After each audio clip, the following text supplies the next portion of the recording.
안녕하세요. 영양사 국가시험 문제 분석을 위해서 영양학 생화학 파트 2 부분을 다뤄보도록 합시다. 지난 시간에 우리가 한 부분에 이어서 진행을 하도록 하겠습니다. 영양학 생화학 영역에서 생애주기 영양학 부분입니다. 이와 같이 임신 수유기 영양에 매년 5, 6문항이 출제되었고 영아 유아기 영양에 이와 같이 4문항, 1문항, 성인 노인기 3문항, 4문항, 운동 영양 1문항 이렇게 출제 경향을 보이고 있습니다. 임신 수유기 영양에서 첫째, 임신기의 생리적 특성이 1문항에서 3문항까지 이렇게 출제가 되었습니다. 그다음 임신기 영양관리가 1문항, 수유기의 생리적 특성이 1~2문항, 수유기 영양 관련 문제가 1문제, 2문제, 3문제 이와 같이 연도별로 반복해서 출제되는 부분이 나타납니다. 관심을 가져주세요. 1번 월경 주기에 난포기에 분비되어서 자궁 내막을 증식시킨 호르몬이 뭐냐? 답은 에스트로겐입니다. 에스트로겐. 2번 임신 초기 모체 변화로 옳은 것은 답은 인슐린 저항성이 감소됩니다. 인슐린 저항성이 감소됩니다. 나머지 부분은 답이 아닙니다. 3번 임신기에 나타나는 입덧을 완화하기 위해 권장할 수 있는 음식이 뭐냐? 답은 담백하고 시원한 음식. 나머지는 그렇지 못한 답입니다. 4번 뇌하수체 후엽에서 분비됩니다. 모유의 사출 반사를 자극하는 것은 무엇이냐? 옥시토신입니다. 옥시토신. 5번 건강한 수유부의 경우 식사 구성에 따라 모유 조성에 영향을 미친다. 그러니까 식사 내용에 따라서 모유의 조성에 영향을 가장 많이 미치는 것이 뭐냐? 지방산입니다. 이어서 영아 유아기에 대한 문제. 2023년에 영아기 생리 특성, 영아기 영양관리, 이유식 영양관리는 매년 1문항씩 출제됩니다. 영아기 영양문제, 유아기 생리특성, 영양관리 1문항. 이렇게 해서 키워드로 여러분들이 한번 정리를 하시면 좋겠습니다. 문제입니다. 영아, 다시 말해서 영세 아동, 영세다. 영세 아이, 영아의 단위 체중당 수분 필요량이 성인보다도 많아요. 왜 그러냐? 수분 필요량이 많다는 얘기는 다시 말해서 체표면적이 크다는 얘기입니다. 단위 체중당 체표면적이 크다는 얘기입니다. 다음 생후 5, 6개월 된 영아에게 이유식 제공 방법으로 옳은 것은 1번 먹기 쉽도록 젖병에 넣어준다. 이유식인데 젖병에 아니죠. 2번 다양한 식재료를 혼합해서 준다. 그럴까요? 3번 단맛을 내기 위해서 꿀을 넣어준다? 아니죠. 4번 철을 보충하기 위해서 달걀 노른자를 준다? 맞다. 5번 정제염이나 향신료를 사용해서 조리한다. 가능하면은 자극적인 것 좀 피해 주는 것이 좋습니다. 영아. 다음 설명에 해당하는 영아기의 영양과 관련된 문제는 자, 수유 횟수를 줄여주라. 수분 전해질을 보충해주라. 주스 발효류는 제한시켜라. 어떨 때이냐? 설사일 때 얘기입니다. 설사일 때. 9번 유아기 편식을 교정하기 위해 올바른 식생활 관리 방법은 한 번에 많이 먹인다, 수시로 간식 제공한다, 싫어하는 음식 강제로 준다, 편식하는 음식 먹을 때까지 보상으로 먹게 한다. 답은 또래 친구와 어울려서 함께 먹도록 하면 좋겠다. 어떻게 보면은 기본적인 상식 수준에서 문제죠. 자, 학령기, 청소년기 영양에 대한 문제. 자, 23년에는 한 문항 출제되었습니다. 출제되지 않은 영역이 상당히 많죠. 자, 10번. 자, 남자 경우 2020년 한국인 영양소 섭취 기준에서 12에서 18세 철 권장량이 전 생애 주기에서 가장 높습니다. 왜? 이때 왜 철 권장 섭취량이 가장 높냐?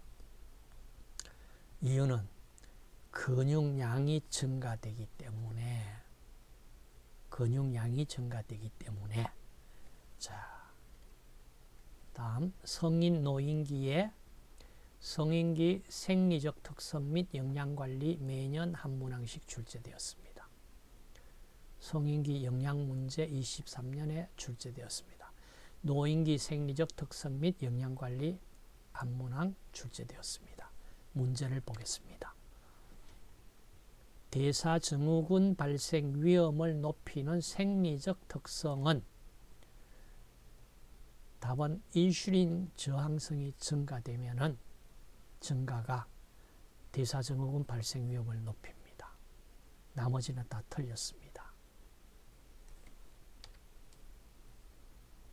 12번. 자, 여자의 경우에 2020년 한국인 영양소 섭취 기준에서 19세, 29세보다 50에서 64세의 권장 섭취량이 더 많습니다. 무엇입니까? 칼슘입니다. 칼슘. 골다공증과 관련된 칼슘 문제입니다. 다음, 노인기의 생리적 변화는 어떤 변화가 있느냐? 자, 답은 체내 수분 비율 감소입니다. 자, 우리가 나이가 들면서 계속해서 체내 수분의 비율은 자꾸 내려갑니다. 낮아집니다. 감소됩니다. 나머지는 다 틀렸습니다. 운동과 영양 부분에서 매년 한 문항씩 출제되었습니다. 보시다시피 자, 이 부분은 꼭 어떤 문제가 나오더라도 맞출 수 있도록 준비를 하시는 것이 좋겠습니다. 자, 중강도 운동할 때에 에너지 공급원의 사용 순서로 옳은 것은 자, 에너지 사용의 순서로 옳은 것은 자, 답은요.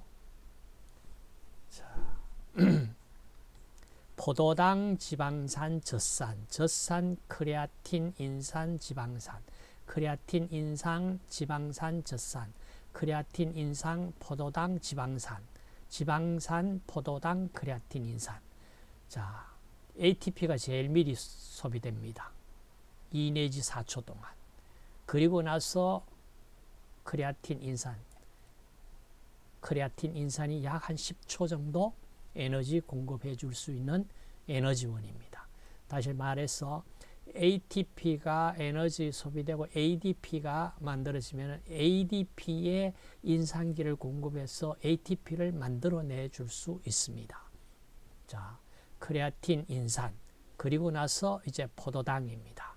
자, 포도당이 약 한 30초에서 한 2분 정도 해당 과정을 통해서 포도당이 소비되고, 그리고 나서 TCA 사이클로 포도당이 계속 TCA 사이클에서 에너지를 얻는다면은 이건 수시간 얻을 수가 있는데, 이제 포도당을 계속 공급해 줄 수 있는 것이 결국에는 몸에 저장된 글라이코겐입니다.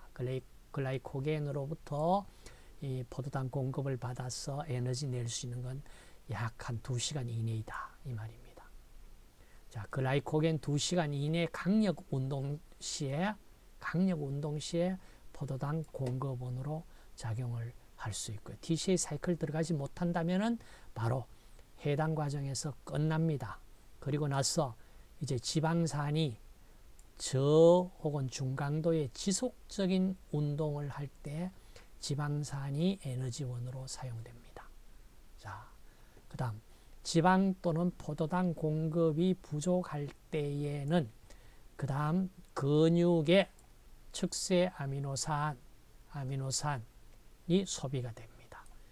그러니까 루신, 아이소루신, 바린, 자, 이런 것들이 근육의 이 아미노산이, 측세 아미노산이 우선적으로 에너지원으로 공급됩니다. 자, 크레아틴 인산 구조가 이렇습니다. 자, 이 부분이 크레아틴이고 여기에 인산기가 결합되어 있습니다. 그래서 크레아틴 인산입니다. 자, 크레아틴 인산이 어떻게 만들어지나, 크레아틴 합성을 하기 위해서 크레아틴이, 자, 보시면은 여기에 알기닌 아미노산과 글라이신이 결합하고 나서 메치오닌이 공급되어서, 다시 말해서 알기닌, 글라이신, 메치오닌, 이 세 종류 아미노산으로부터 이 크레아틴이 만들어집니다. 그리고 나서 크레아틴 인산으로 우리 몸에 에너지 공급원으로 사용됩니다. 그럼 이제 운동과 관련해서 에너지 공급원과 에너지 대사에 대해서 살펴보겠습니다. 앞쪽에 아웃라인으로 얘기가 된 부분입니다. 자, 이게 운동 시간입니다. 중강도 운동 시의 그래프입니다.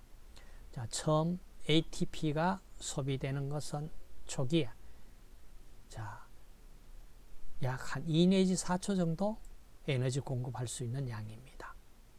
근육에 소량 ATP 존재하는 ATP가 분해되어서 소비되고, 그 다음 이제 크레아틴 인산이 분해됩니다. 자, 이렇게 에너지 공급해 주고 있습니다. 자, 크레아틴 인산, 그 다음 이제 나오는 것이 혐기적 대사 경로, 해당 과정에서 에너지 얻고, 그럼 호기적 대사는 이렇게 점차 증가합니다.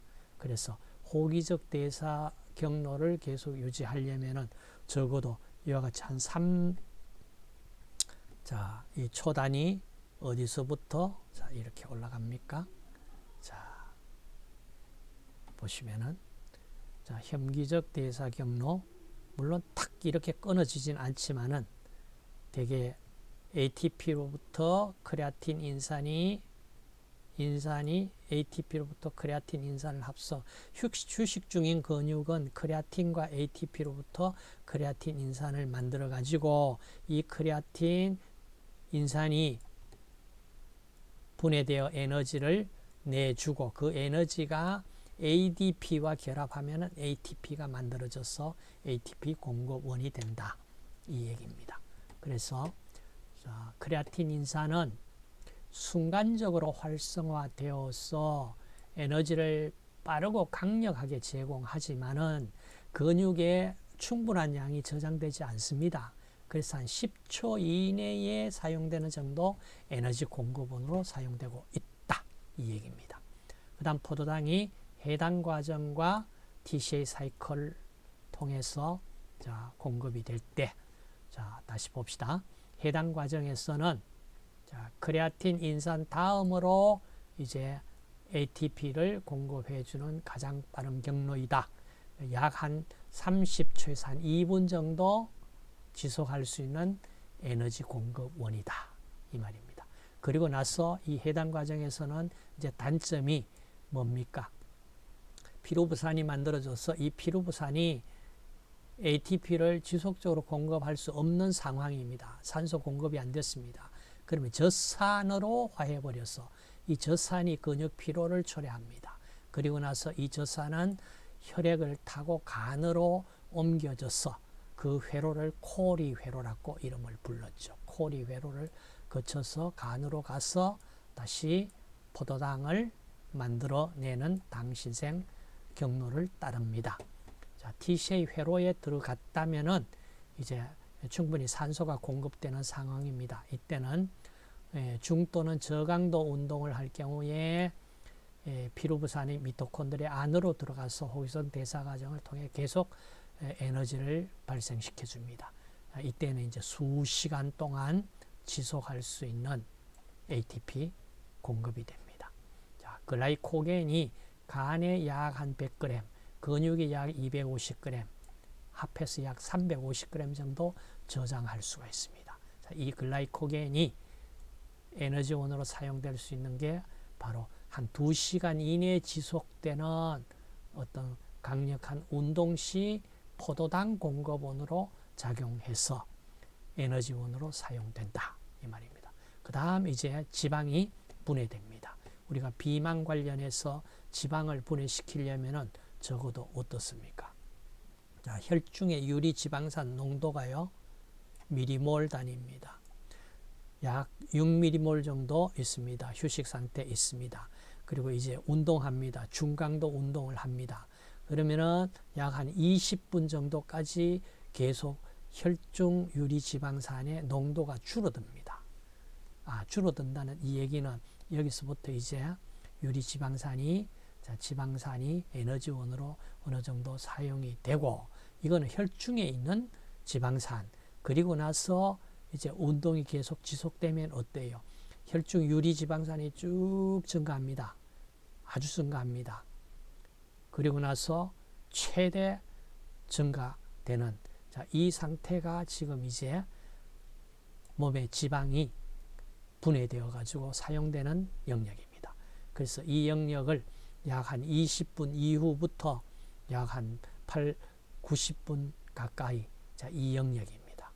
자, 이 영역에 충분히 지방을 산화시킬 수 있는 운동이다. 그리고 실제로 혈중 유리 지방산은 휴식 회복 단계에 들어가서 휴식기에 이와 같이 유리 지방산 농도가 확 올라갔다가 이제 점차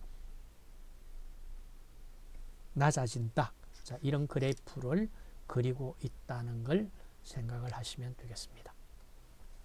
그래서 저 또는 중정도 강도로 지속되는 운동의 주된 에너지원이 지방입니다. 자, 그래서 장기간 운동 시 혈중 유리지방산 농도가 증가합니다. 자, 이제 만약에 이와 같은 에너지원이 공급되지 못한다 그러면은 단백질이 지방산 또는 포도당 공급이 부족할 때 에너지원으로 근육에 함유된 이와 같이 척세 아미노산, 루신, 아이소루신, 발린, 필수 아미노산이 분해되어 버립니다.